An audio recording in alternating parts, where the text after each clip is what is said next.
I'm doing the thing. I'm driving up to Scotland to meet a friend of mine. We're going to go do the west coast of the NC 500. But a question that I got asked a lot at the Shepton Mallet show was, well, how much do road trips actually cost at the moment with the price of fuel and everything going up? And I thought I would document this trip, how much it is costing me. So that you can get an idea for your own road trip. I am planning on wild camping for a bit of it, or staying off grid if you don't like the term wild camping. So it may not be in campsites every night, but you can extrapolate from what I do and then you can apply that to your own road trip. Of course, remember that it's just me in the van. Mr. WB isn't with me on this trip. So if there are two of you, you can add maybe an extra £8 to £10 per person on a campsite per night. If you are new to the channel and you'd like to get more videos on motorhoming and campervanning, then please subscribe. But let us dive into how much this trip cost. So we started off just having left the Shepton Mallet show, and I stayed at Burford Caravan and Motorhome Club site for a couple of nights just to give me time to reset after the show and to make sure that the van was all right, and also to have a look around the Cotswolds. I've not really done the Cotswolds before. So I only went to Burford, but it was beautiful and I really enjoyed having a little look around, although it cost me £20 for a taxi back from Burford to the campsite, because obviously I've only got the motorhome here and I didn't want to drive the motorhome into Burford. Turns out that there was actually parking that was fairly suitable. And the other one I phoned thinking £20 ridiculous was going to charge me 25. It was like a 2-mile trip. But apart from that, obviously I got the fuel to get there, the cost of the 2 nights at the campsite, a little bit of shopping in Burford, which is the reason I got a taxi back rather than walk the 2 miles, because I had all my shopping bags, and also a celebratory couple of drinks and then dinner. My friend bought me dinner, so I didn't have to pay for that. But that was quite nice at the end of a show to be treated to dinner. So that was our first couple of nights. From there, I drove up to a place near Banbury where my friends have got a field, and they very nicely let me stay overnight in the field, which obviously cost me nothing, which was fantastically lovely of them. It was gorgeous weather, absolutely stunning weather. Mac loved it. Honestly, he absolutely loved running around that field just with the freedom, because there was gates and everything, so he could just run straight out of the van. He had such a brilliant time, didn't you, puppy? Of course, I bought dinner as a thank you for letting me stay there, so that cost me a little bit of money. But again, apart from that, not a particularly expensive day, although I've decided I'm going to renovate a bit of the van. So I ended up spending about 60 quid on bits. More on that later, because I'm not doing it on this trip. I want some help to do it. But I'm redecorating a bit of it. So yeah, I did buy that. I had an impulse purchase. So that was our day 3 of the trip. And from there I headed on up into the Peak District. Now I'd found this fantastic pub. If you want to see how I found it using search sites, I did a video on that recently. I will leave the link to it somewhere. And I found a fantastic pub. It was £15 for the night, which included electric hookup and apparently services. Well, it did have services, to be fair, I just didn't use them. I stayed there for the night. I could have easily stayed in that car park and saved myself £10 because I didn't eat in the pub. So it was £15, but you got a £5 off if you ate in the pub. But they didn't allow dogs to stay when they were serving food. They didn't allow dogs in the pub. So I was like, well, I'm not going to leave him. I could have left him, but we were quite new on this trip and he's been a bit anxious. And I was like, no, I'm going to eat in the van with him. So I didn't. So yeah, I could easily have saved myself £10 there. I didn't need the electric hookup at all. But it was lovely. It was very quiet. Stunning views. My first real glimpse of the Peak District. And actually, I was quite proud of myself for how I just sort of got in the van and just drove all this. My confidence level with driving the van has gone through the roof. Yeah, I've been able to park in all these places that normally would have been really intimidating, and I'm feeling quite good about that. I'm also feeling way more confident about being a girl in my own, like overnight on the van. Let's face it, most people don't know you are a girl on your own. And I've also got the dog who occasionally does that thing where he sits up and stares around really intently, and I'm like, what is out there? That's really scary. Don't want to open the window to look. And then suddenly he just settles down. But by this point, my adrenaline has gone through the roof and I'm all really like, I'm about to be murdered. But he's calmed down, so I invariably go back to sleep. But yeah, my confidence level on those things as a solo female van lifer is definitely improved. So much so that the next night in the Peak District, so I walked the Roaches, I did that all by myself. That took about 3 hours. God, it was such an incredible walk. The views were just fab. In fact, do you know what? I'm going to stop wittering for a bit and just let you experience the Peak District. So here we go. We're starting the Roaches walk. The motorhome is way down there, and it's got a really pretty view. And there's quite a big hill. Well, all right, it's a mound, but I'm quite glad I've got a spaniel to pull me up. You ready, Mac? Mac? Hey, puppy. On we go. Made it. That's the Roaches tour. Look at the view. This. Oh, this is so cool. Look at it. Oh, it goes all the way round. Oh, that's epic. Okay, I'm not going to film these steps. I might die. This is Lud's church. Look at it. Like.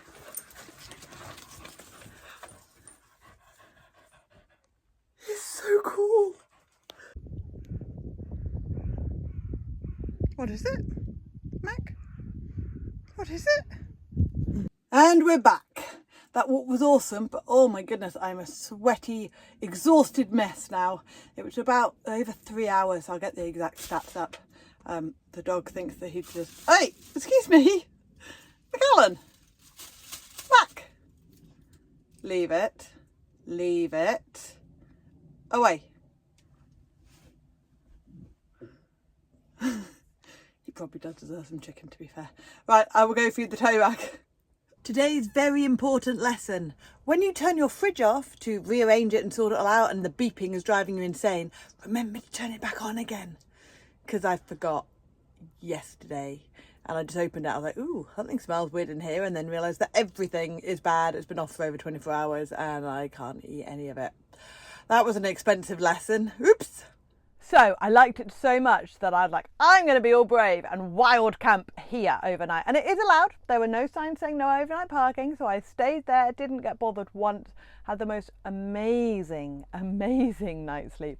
Although Puppy had a bit of a bad tummy. I think he may have eaten some poo of some animal on the walk that he shouldn't have done. So about 11, 12 o'clock at night, he was like, I need to go out and I need to go out now. We went outside. It was pitch black, like pitch. Total darkness, and he runs off, and I was saying to him, I can't see you. I put his little yellow jacket on, which, you know, it wasn't as high vis as I was hoping for, and I was also like, I can't see. If anybody's out there sneaking up on me, please don't murder me. I'm very nice. Some people might disagree. The stars were amazing. I did try to photograph them. It didn't go well. It was just magic. Loved that night. Absolutely loved that night. So that didn't cost me anything. It was great. Yeah, total wild camping or wild parking. It was fun. So from there, drove up to the Lake District, and that was a really nice drive straight up the M6, bit of traffic, but nothing particularly untowards. Obviously had to pay for the toll road, which was like £11 something for Motorhome. I was gobsmacked at the price of that. So if I'd known that, I might have gone around the other way. I was trying to work out the mileage, how much that would have been, and would that have been more than the £11? But yeah, either way, paid it, went round the toll. We've arrived. We are here in Bowness on Windermere. The dog has survived. You all right, Mac? Mac? That means, would you please stop whispering and take me for a walk, Mummy? So that's what we'll go do. Let's go and explore.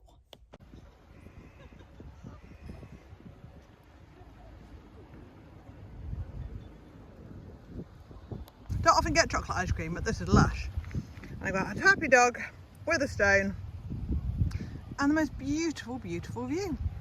And then stayed in a car park. It was touted on the thing as £10 a night, and it was £10 a night from 8 till 8, but I arrived at about 4 o'clock in the afternoon. So you had to pay from that bit till 8 o'clock, and then obviously at 8 o'clock the next morning you had to pay again.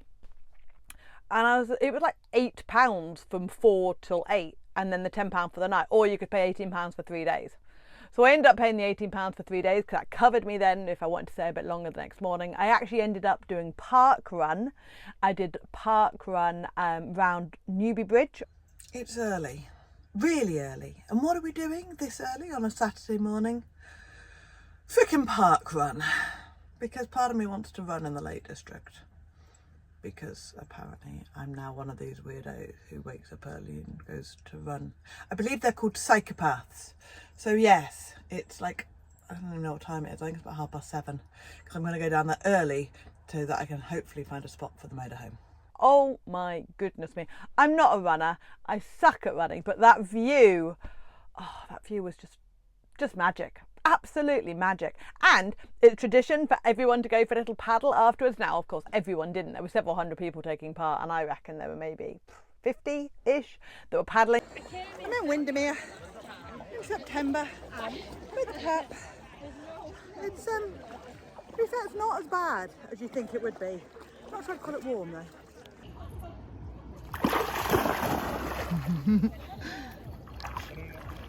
Some lovely person who was taking photos of his wife, and I asked him if he'd take a couple of photos of me too, and he did, which was really nice of him. But it was just a really lovely atmosphere. I'd quite happily go back and do that one again. And it was fairly flat. I was like, oh, Lake District, big hills. There was only one hill. Apparently they run up it 4 times in winter, but in the summer you only run up it once. So if you're going to do it, definitely do it in the summertime. It was just beautiful, absolutely beautiful. Really enjoyed that, proper highlight. And then I decided, feeling all brave and confident, because by now I just parked in a National Trust thing, which was really quite tight for a motorhome, because the park one was in a National Trust place, and I was just feeling quite confident. So I was like, I'm going to drive Kirkstone Pass. Everyone said it's the scariest road in the Lake District. I was like, I can do it. It'll be fine. Oh my God, it was amazing. It was so amazing. I will put the entire video up as a video at some point, but here's like a little small snippet of it just to show you what it was like. But it was just, incredible road. Don't get me wrong, bits of it were narrow, and if you met a motorhome coming the other way, it'd have been like, woohoo, it's a bit tight. But the biggest tip I can give you if you're going to drive that is let the cars go, pull over, let the cars behind you go, and just when you're approaching the narrow bits, if you can see anyone coming, just stop. Just take your time, let them all go. And yeah, it was, I mean, I had a couple of vans coming at me. I didn't have a motorhome, I don't think, or if I did, it was on a wide bit. But I had a couple of vans where I just stopped and flashed them and they all went through, and it was just fab. So fab. The only problem with that is my lovely little Tello drone that I'd bought to learn how to fly a drone, because I'm a bit intimidated by flying my Mavic. I've forgotten to charge the batteries. My bad.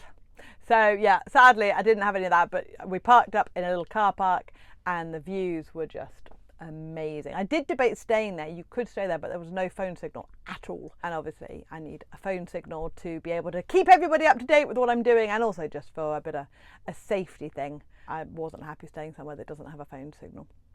So I carried on and I went to the National Trust place called Air Force, which is a waterfall, and you can stay there overnight. So it's £10 a night whether you're a member or not, but you can get free parking during the day if you're a member. So I actually had joined the National Trust for this trip. So I was like, oh, I'm a member. So I got free parking up till, I think it was 6:30, something like that. And then it was £10 overnight. And then I actually ended up staying there till about lunchtime the following day. And I went to the waterfall really, really early after having slept there that night. So many vans were there. It was just really cool. And it was such a great way. I mean, what a fantastic way. The National Trust easily made 200 quid, 20 vans, 10 quid a night. They made 200 quid that night. For what? For letting us stay there in a car park that was already there when they were shut. It's such a good idea, such a good idea. So thank you to the National Trust, and more places should do this, because the majority of motorhomers and campervanners are self-contained, totally respectful, and just want somewhere that they're allowed to stay at for the night. And it was a brilliant way of earning them some money for nothing. So yeah, very, very happy to pay a £10 for that. Good morning, gang. We are on our way to Air Force, which is, oh God, I'm going to get this wrong, tallest waterfall in England. I should probably know this, shouldn't I? But yeah, big waterfall. Normally there's a bridge that you can go to, but that got destroyed by a tree. So not going to see that, unfortunately. But we're having a little lovely walk in the morning. It is about 7:30, so before the normal world have woken up, which is quite good actually. It's one of the benefits of staying in the car park overnight. It's really, good service offered by the National Trust. I'm impressed. Right, I'm huffing and puffing. I'll focus on walking and not dying. Take some photos in a minute. Carrying like this, people are going to start thinking you like water. Is this if I don't move, she won't see me? I hate to break this to you, puppy. Look how pretty this is.